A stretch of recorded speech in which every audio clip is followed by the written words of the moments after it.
हिवाळ्यात आपण अधिक लघवीला का जातो? कारण थंड हवामानाच्या संपर्कात असताना तुम्हाला वारंवार लघवीला जावे लागते. बहुतेक लोक ही लक्षणे कमी अनुभवतात आणि काहींना ते सापडतही नाहीत, परंतु काहींसाठी लक्षणे फार त्रासदायक बनतात, ज्याला आपण ओव्हर ॲक्टिव्ह ब्लॅडर असे सुद्धा म्हणतो. तणावग्रस्त स्नायू. हिवाळ्यात तुमच्या शरीराचे स्नायू उबदार राहण्यासाठी ताणतात, जे तुमच्या पेल्विक फ्लोअरच्या स्नायूपर्यंत पसरतात. जेव्हा ते स्नायू घट्ट होतात तेव्हा ते मूत्राशयावर अतिरिक्त दबाव टाकतात, ज्यामुळे तुम्हाला वारंवार बाथरूममध्ये जावे लागते. कमी घाम येणे. तुम्हाला हिवाळ्यात कमी घाम येतो कारण थंड वातावरणाचा शरीरावर प्रभाव पडतो. जेव्हा असे होते तेव्हा तुमच्या शरीराला अधिक घाम गाळण्याची गरज असते आणि तुमच्या शरीराचे तापमान स्थिर राहणे सुद्धा महत्त्वाचे आहे. म्हणून तुमचे मूत्राशय अधिक जलद भरते आणि वारंवार तुम्हाला लघवीला जावे लागते. Induce diuresis.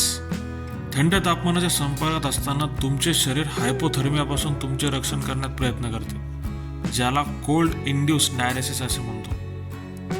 थंड लघवीचे प्रमाण वाढताना रक्तवाहिन्या सुद्धा स्टिक होऊन जातात, त्यामुळे तुमचे इंटरनल अवयव सुद्धा गरम ठेवण्यासाठी ब्लड सर्क्युलेशन कमी होऊन जाते.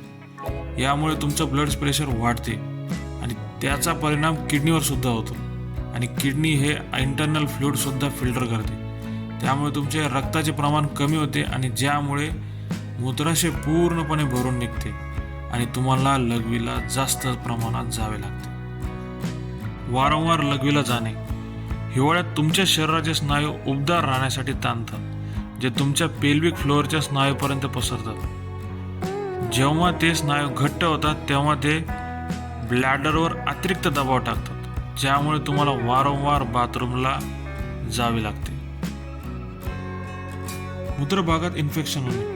तुमच्या लक्षात येत नसले तरीही हिवाळ्यात तुम्ही डिहायड्रेटेड होऊ शकता, कारण हवा कोरडी आहे. तसेच जेव्हा तुमच्या शरीरात डिहायड्रेशन जास्त होते तेव्हा तुमच्या मूत्रभागात इन्फेक्शन वाढते, म्हणजेच युरिनरी ट्रॅक्ट इन्फेक्शन होण्याचे चान्सेस वाढते, ज्यामुळे तुम्हाला वारंवार लघवीला जावे लागते. व्हिडिओ आवडला असेल तर नक्की लाईक करा, शेअर करा आणि चॅनलला नवीन बघण्यासाठी आला असाल तर सबस्क्राईब करा.